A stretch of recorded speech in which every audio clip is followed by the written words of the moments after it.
welcome back, dear students. Wish you all stay happy, healthy and safe at home and do your studies regularly and properly. I am Yojna Parak and today we are going to start a chapter for standard 9 students from your English textbook Beehive. That is your main textbook. From this book we are going to start chapter number 9. The name of this chapter is Bond of Love, written by Kenneth Anderson. By this title you can understand bond, that means relation, and love, that means affection. Here the relation is explained, but it is not blood relation. It is the relation of love and affection. The story is about an animal and human, about the relation between animal and human, how they are connected with each other, what relation they have, why it is called the relation of love, the relation of affection. So we are going to study about that relation, about how that relation came into existence and how it went, and how can we say that there was the relation between the animal and human, the relation of love. What happened there, what were their experiences, what were the incidents to prove this relation, that we are going to see in this chapter. So now let us begin the chapter.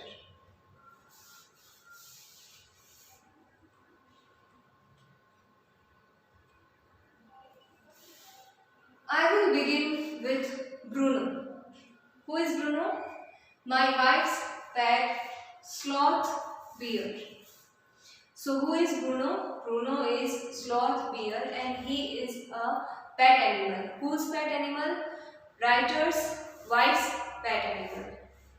His name is Bruno.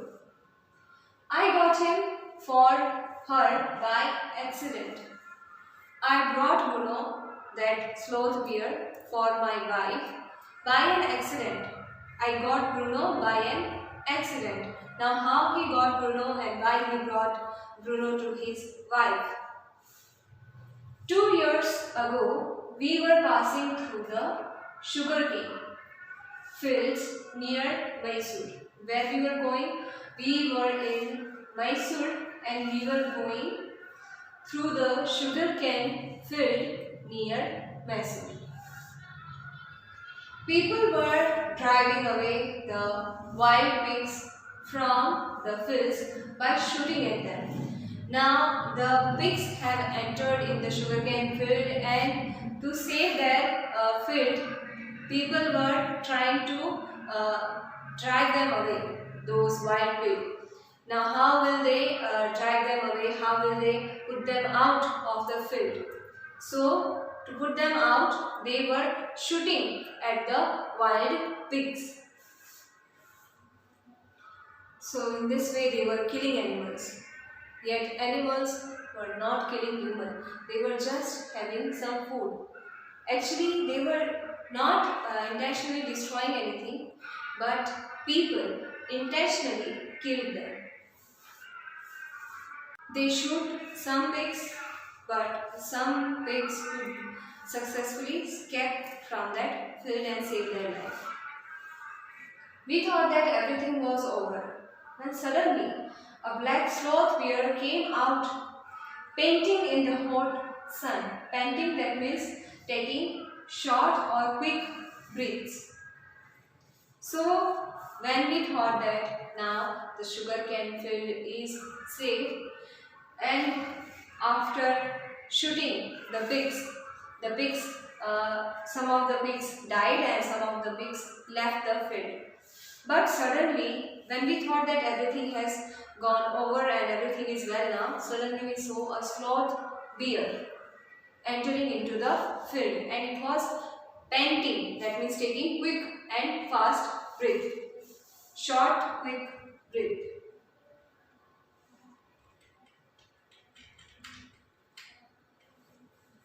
Now I will not shoot a sloth bear wantonly, but unfortunately for the poor beast, one of my companions did not feel that way about it and promptly shoot the bear on the spot. Wantonly, that means for no good reason. I don't have any reason to shoot this sloth bear. It is only one. How can it harm our field? So I won't shoot this bear, he decided, the writer decided, Anderson. But poor luck of that beast, his companion did not feel so, his friends did not feel so that they should not shoot that bear. And promptly, quickly at the same moment, when he was thinking that I should not shoot, at the same moment they shot that sloth bear who had done no harm. And that bear died on the spot. Wantonly, that means for no good reason. He did not have any reason to shoot that sloth bear, but his companion did not feel so and they shot it. As we watched the fallen animal, we were surprised to see that the black fur on its back moved and left the prostrate body. Then we saw it was a baby bear that had been riding on its mother's back when the sudden shot had killed her. The little creature ran around its prostrate parent, making a pitiful noise.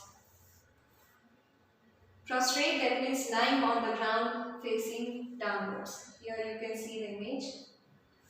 So they were not knowing that whether that bear was male or female, was single or with someone. So they just shot it because they were trying to protect the field, or might be they were having fun in shooting, in hunting. So when they saw the bear, they shot it. But as the bear fell on the ground, from the back of that bear, its fur moved and left that dead body there and came out. Then they got to know that there was a baby bear.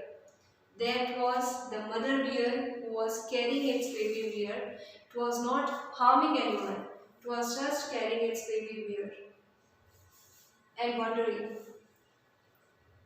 But now, to that baby bear, there was no one to take care of that baby. So when that baby bear saw that its mother was lying on the ground, was not moving at all, they have killed they have killed his mother. So he started moving around the body of his mother and started making pitiful noise because he was in pain when he lost his mother just in a moment, unexpectedly. And now that little creature had no one, so that is why he was crying and making pitiful noise. Till then they were not aware that that was the mother carrying a baby with it. But when they got to know that there was a baby bear hanging on the back of that mother, and they shot the mother, now the baby is alone. So they felt bad. But there is no money now. I ran up to it to attempt a capture. It scooted into the sugarcane field. Following it with my companions, I was at last able to grab it by the scuff of its neck, while it snapped and tried to scratch me with its long hooked claws. Scooted, that means ran away, and scuff of the neck, that means take hold of the back of the neck or collar suddenly and roughly. So now when they saw that there was a baby bear and the baby without mother is in danger. So quickly writer ran to capture that baby bear, and when that baby bear saw that the people who hunted my mother are coming towards me, so he got afraid and he started running in the sugarcane field.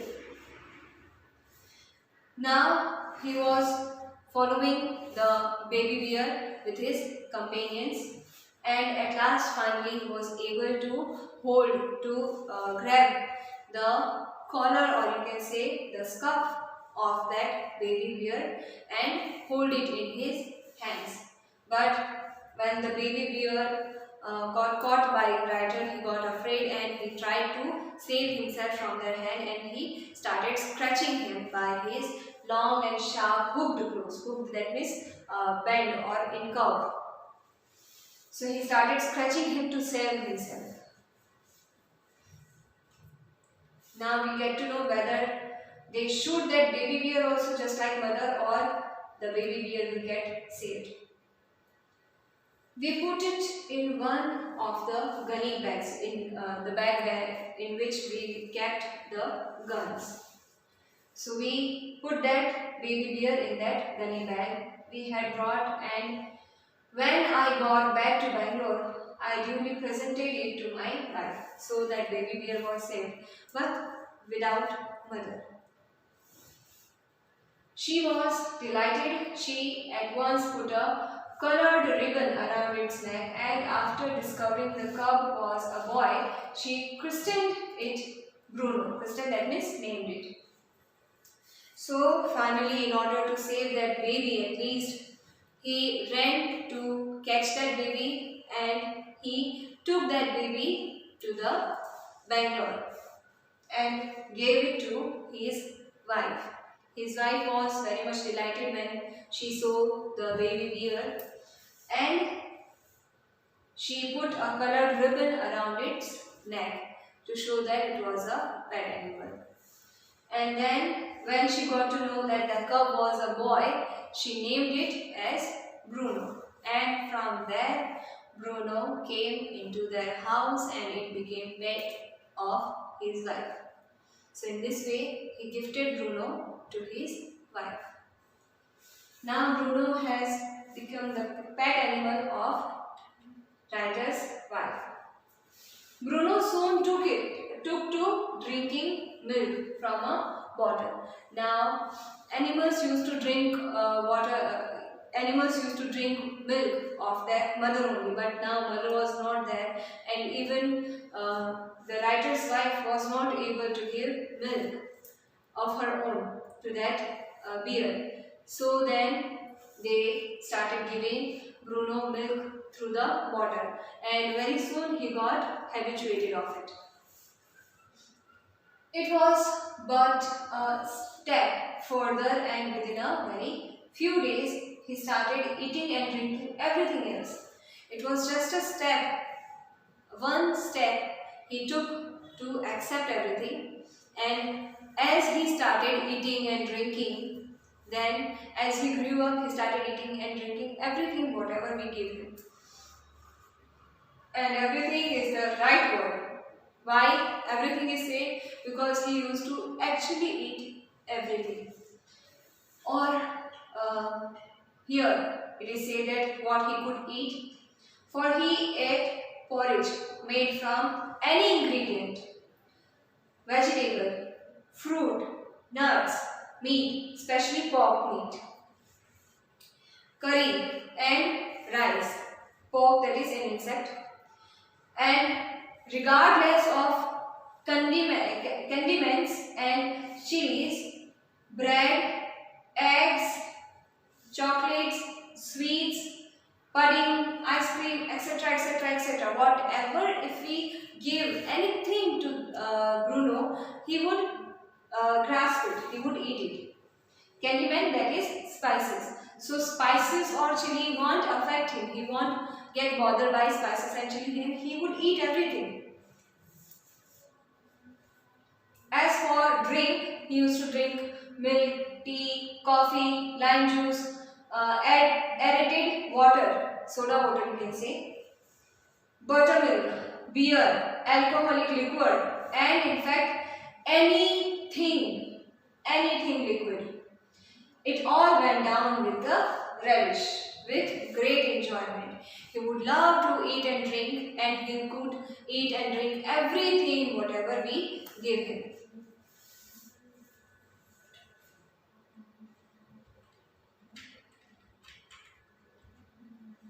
The bear became very attached to Alsatian dogs.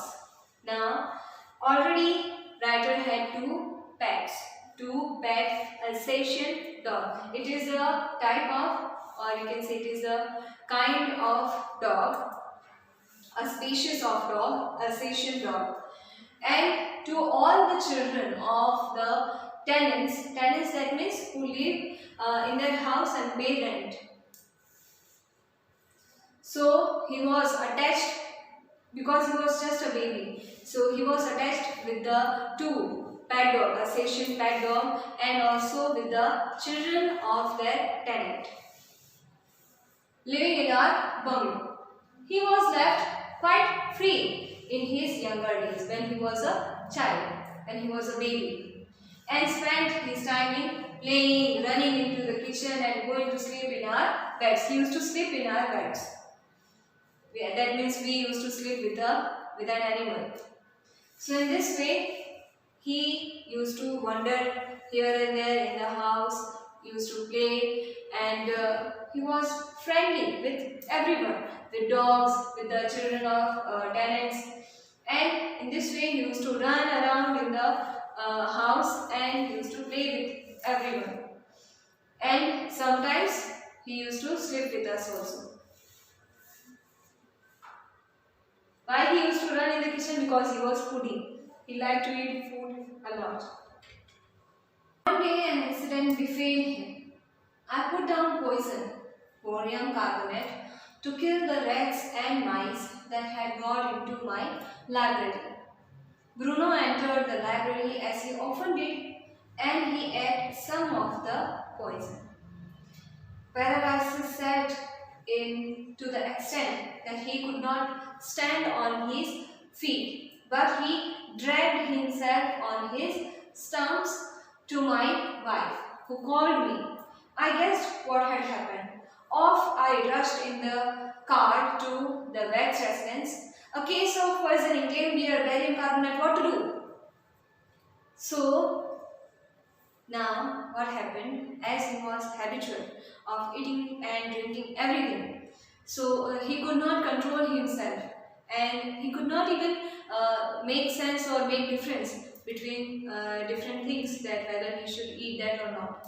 He could not understand even the taste. So he would eat anything because he was foodie. So one day he put himself into trouble. An accident troubled him, and writer Anderson had put down poison, the barium carbonate, to kill rats and mice in the library because they would eat the books. He was writer, so he used to read books, so he had library, and in that library there were some rats and mice. So because rats and mice can eat the books and will tear the books, so that is why he put that poison to kill the rats and mice in the library. But Bruno entered in the library, as he often used to enter in the library. So he just entered, and there he saw the water. He was not knowing what was it, but he drank some of the poison. Because of the bad taste, it could not drink it completely, but when it drank some of the poison, it affected. And paralysis set into that extent that even he could not stand on his feet. Just when he took one sip of that poison, he got paralyzed, and to that much extent, to that much level, that he even could not stand on his legs. But still, as he was in pain, he dragged himself on the stump, that is limbs, part of limbs, the joint part. So he dragged himself on the stump and went to writer's wife, who was his mother. Actually, he used to believe that. So he went to his mother, and the wife of writer, when she saw the condition of Bruno, she loudly called the writer, and writer could guess what would have happened, because he had that knowledge that because Bruno used to go in library and he had kept a poison there, and he was habitual of eating and drinking everything. So he would have drunk that poison, and that is why she is afraid and she is calling me so loud. So he could understand that, and he quickly took Bruno and rushed. He went quickly to the veterinary doctor. He would know the veterinary doctor because already he had two pets, two Alsatian dogs.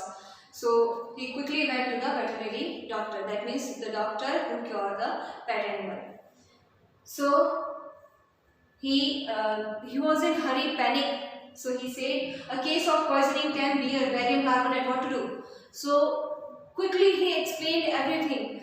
Just do quick and cure him, because I don't want to lose this bear. He has become the part of our family and we love him. So he was so much panicked that quickly he explained everything, and he said that it is a case of poisoning. By mistake he has drunk the poison. He is a tame bear. He is a pet bear, and the poison is barium carbonate. Now what I have to do? So in this way quickly he explained everything to the veterinary doctor. Out came his medical books. Now the veterinary doctor took the books, and a feverish reference to index began. What poison did you say, sir? Barium carbonate? Yes, barium salt, barium carbonate. Symptoms: paralysis, treatment, injection of. Just a minute, sir. I'll bring my syringe and the medicine. A dash back to the car. Bruno, still floundering about on his stumps, was still struggling on his stumps, but clearly weakening rapidly because the poison was affecting his body. Some vomiting, heavy breathing with heaving flanks and gaping mouth. These were the symptoms of that poison. Floundering, that means struggling to move. Having, that means taking deep breaths. Flanks, that means the side of the body between the ribs and hips. Gaping, that means wide open. So as he could not breathe properly, his mouth was open wide to take the breath. Now, just when they arrived at the residence of veterinary doctor, he brought some medical books and started looking in it and searching in it. Through the index, he was searching. What poison did you say? Barium carbonate, he replied. Right, he replied, barium carbonate. Yes, you told me already. And then he started searching. It was not his personal concern, so he was not that much panic, but Raja was. So then he searched barium, and when he found barium carbonate, then he opened the page, read the symptoms, and he saw that it would create paralysis in the body, and then he saw the treatment, that he had to put an injection or something. Then he said, after reading all the things, he said, just a minute, I will be back. Let me bring the syringe and in medicine to cure him. A dash back to the car. Quickly they went to car and brought Bruno into the hospital. Bruno still floundering about on his stump. He was still struggling to move through his stumps, but clearly weakening rapidly. Because of the poison, his body was getting weak rapidly, quickly, and if the cure was not done immediately, he might lose his life also. So he started doing vomiting, he was breathing heavily, and with heavy breathing, that side of his body between the ribs and hips, it was paining, and even his mouth was open wide because he was not able to take breath. So in this way he was struggling a lot and was facing so much trouble.